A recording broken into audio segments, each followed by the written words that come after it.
olive oil. Ito naman yung ating karne na ano na natin siya.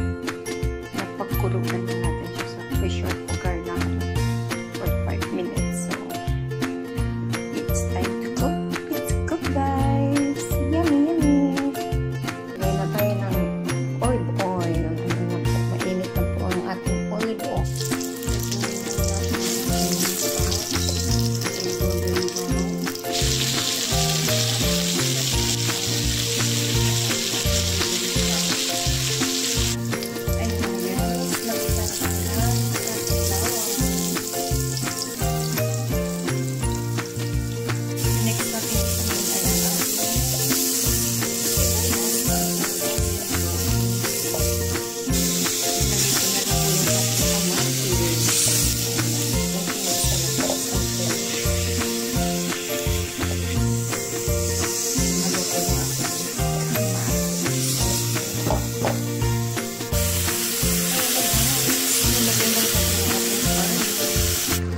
Ito na siya.